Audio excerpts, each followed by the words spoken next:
Engineer Mirza ने कहा जी दावत का काम मैंने ये हर किसी की बस की बात नहीं है जो इस तरह की मुश्किलात फेस कर सके, और ये तो जो है ना मैंने स्टूडेंट्स को मना किया हुआ है इससे कि आपने दावत का काम नहीं करना, आपने सिर्फ मेरी वीडियोस को फॉरवर्ड करना है। बात ये नहीं, हक और सच का साथ देना मुश्किल है। देखें, ये मुल्क इस चीज का मुतामिल ही नहीं है कि सब लोग मेरी तरह की जिंदगी गुजारें।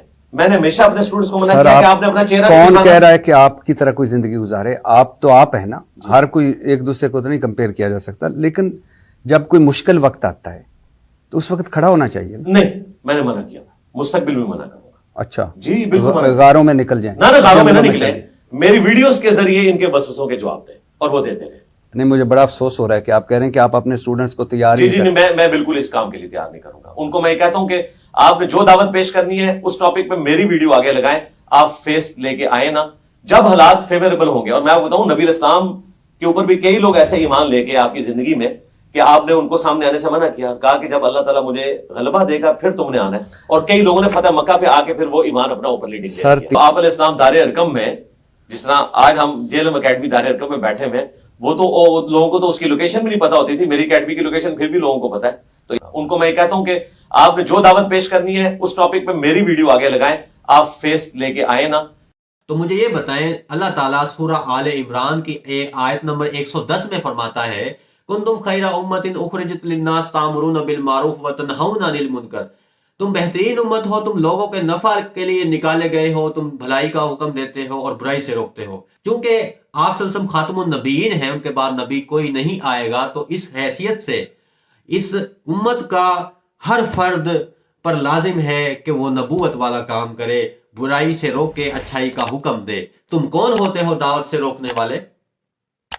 इंजीनियर मिर्जा क्या कोई नबी है जो खुद डिसाइड करेगा कि किसने दावत का काम करना है और किसने नहीं करना? और तुम मुझे ये बताओ कि क्या ये जो तुम्हारा फिरका है, क्या यही सिर्फ इस्लाम है? क्या इसी को जो आप कह रहे हो कि जी आप सब ने मना किया था जो शुरू इस्लाम के शुरू में कि जो सहाबा की तादाद कम थी कि आप अभी अपने आप को शो ऑफ ना करें, जब इस्लाम का गलबा होगा तो शो ऑफ करेंगे। मुझे ये बताएं, उस वक्त सूरत हाल कुछ और थी, उस वक्त इस्लाम नाफिज नहीं होता पूरी दुनिया में, इस्लाम का गलबा नहीं था, इस्लाम फैला नहीं था। इस वक्त इस्लाम मुकम्मल भी हो चुका है, दीन मुकम्मल भी हो चुका था, खुतबा हुज्जतुल विदा में अल्लाह के नबी मुकम्मल कर गए हैं। इस वक्त दीन पूरे आलम इस्लाम पूरे दुनिया में दीन फैला हुआ है और दावत तबलीग का बड़े लेवल पे काम हो रहा है। मुझे ये बताएं कि ये जो राविन वाले तबलीगी मरकज वाले हैं, ये दावत का काम कर रहे हैं, तबलीग का काम कर रहे हैं, तो ये क्या गलत है? ये दावत नहीं कर रहे,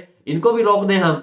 ये क्या शिर्क फैला रहे हैं, ये कुफर फैला रहे हैं? ये जो ऐसे ऐसे जगहों पे जाते हैं जहां जंगली लोग रहते हैं, जिनको इंसानों तक की जो है ना वो पता नहीं है कि इंसान किस तरह बना जाता है, उनको भी मुसलमान कर रहे हैं। तुम किस खेत की मूली हो? तुम क्या समझते हो अपने आप को? और जगह बात बात पे तुम ये कहते हो, अपनी मिसालें देते हो नबी सल्लल्लाहु अलैहि वसल्लम की जिंदगी से, और कहते हो कि जी मेरी एकेडमी का तो हर किसी को पता है, और जो दारे अरकम था उसका किसी को नहीं पता था। नबी तो आप इस्लाम दारे अरकम में, जिस तरह आज हम जेएलएम एकेडमी दारे अरकम में बैठे हुए, वो तो लोगों को तो उसकी लोकेशन भी नहीं पता होती थी, मेरी एकेडमी की लोकेशन फिर भी लोगों को पता है। तो ओ अल्लाह के बंदे, तुम हो कौन? तुम्हारी हैसियत क्या है? तुम कहां किस किस से तुम अपने आप को जो है वो इस तरह कंपेयर कर रहे हो? बात असल में जो जेन्युइनली ये है कि आपको चाहिए कि आप थोड़ा रेस्ट करो और आप अपने जहन को जो है वो फ्रेश करो, और अपने जो है ना इस चीज से भी थोड़ा बाहर निकलो। दीन सिर्फ इस चीज का नाम नहीं है जिसमें तुम घुसे हुए हो, सिर्फ 24 घंटे सारा तुम यही सोचते रहते हो। दीन में और भी बहुत से काम है। तुम मुझे ये बताओ कि क्या तुम्हारी बीवी का हक नहीं है तुम्हारी जिंदगी पर? क्यामत के दिन सबसे पहले मियाँ बीवी के रिश्ते का हिसाब होगा, और सबसे पहला जो रिश्ता था वो भी आदम अलैहिस्सलाम और हव्वा अलैहिस्सलाम का जो मियाँ बीवी का रिश्ता था, और जो माशरे की बुनियाद है दुनिया में वो मियाँ बीवी का रिश्ता है। शैतान भी मियाँ बीवी के रिश्ते के बिगाड़ में से खुश होता है, और जन्नत में भी मियाँ बीवी का ही रिश्ता होना है सबसे जरूरी। जो मियाँ और सदका भी अगर आपने देना है तो बीवी से ही शुरू करना, सबसे पहला हक उसका सबसे करीब वो है। सदका देने के हवाले से भी बात यह है कि आपको ये मयार ये रखना चाहिए कि जो आपके सबसे करीब है वही सबसे हकदार है। बातें फिर कहीं और जा रही हैं।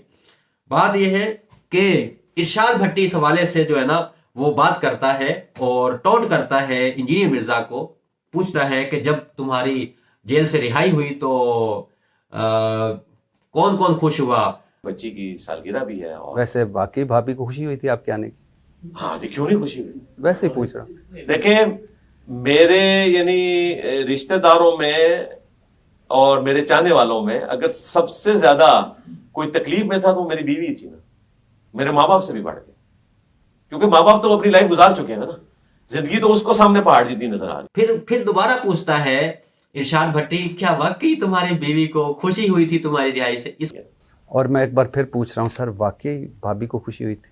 ہاں کیوں نہیں ہوئی؟ الحمدللہ۔ اس کا کیا مطلب ہے؟ ارشاد بھٹی کیا آپ کو میسج دینا چاہ رہا تھا کہ آپ ایسے شخص ہو جس کو پرواہ نہیں ہے اپنے بیوی بچوں کے حقوق کی، کہ ان کا بھی کوئی حق ہے، ان کی بھی کوئی زندگی ہے، ان کے لیے بھی میں نے سوچنا ہے، ان کو بھی میں نے سیف رکھنا ہے۔ اپنے سب کو ولنریبل کیا ہوا ہے اپنی لائف کو، اور خواہ اپنی ضد میں، اپنی ڈٹائی میں، اپنی انا میں، اپنی اکڑ میں، یہ کوئی دین کی وجہ سے نہیں کیا ہوا۔ دین تو آپ کو سلامتی والا دین ہے، دین تو آپ کو امن فراہم کرتا ہے، دین تو آپ کو تحفظ فراہم کرتا ہے، دین تو محبت پھیلاتا ہے۔ یہ تمہاری خود کی خباثتیں ہیں جن کی وجہ سے تم ان مشکلات میں پڑتے ہو۔ ارشاد بھٹی کہتا ہے کہ کیا تم ارشاد بھٹی کہتا ہے کہ جیل میں رہنے کے بعد بھی تمہارا لہجہ نہیں بدلا، تمہارے اندر بدلاؤ نہیں آیا؟ کیا تمہارا نہیں خیال کہ تم کسی وجہ سے، کسی کی بد دعا سے، کسی کی دل آزاری سے جو ہے نا ان مصائب میں پڑتے ہو؟ کہ تو کہتا ہے کہ جی میں تو دعا کرتا ہوں کہ یہ دوبارہ میں اس طرح کی اس مصیبت میں پڑوں، اور اس طرح جو ہے وہ اللہ تعالیٰ جو ہے نا وہ اس کے ذریعے کوئی خیر کا راستہ نکالے۔ اچھا سر، آپ یہ نہیں سمجھتے کہ جو آپ کچھ لوگوں کی تضحیق کرتے ہیں یا تضحیکیہ جملے بولتے ہیں، مناسب بات بھی ہو سکتی ہے، یہ 103 دنوں کی جیل جو ہے یا قید ہے، یہ اسی کا نتیجہ، کسی کا دل دکھا ہو، کسی کی بد دعا لگی ہو، اور جو باہر نکلوں وہ کس چیز کا نتیجہ ہے؟ تو انجینئر مرزا کہتا ہے جی اگر میرے کسی غلط فعل سے اور اس طرح کی کسی کی بد دعا لگنے سے اگر میرے مصیبت آئی ہے تو میں اس مصیبت سے نکل بھی تو گیا ہوں، تو وہ کس وجہ سے نکلا ہوں؟ تو میں بتاتا ہوں بھائی، میں بتاتا ہوں آپ کو کس وجہ سے نکلا ہوں۔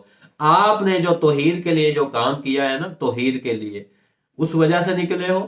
اور یہ جو نبی صلی اللہ علیہ وسلم کی جو آپ نے شان کے حوالے سے جو ہے نا یہ بڑائی بیان کی ہے، میرے نبی جیسا کوئی ہے ہی نہیں، ٹھیک ہے؟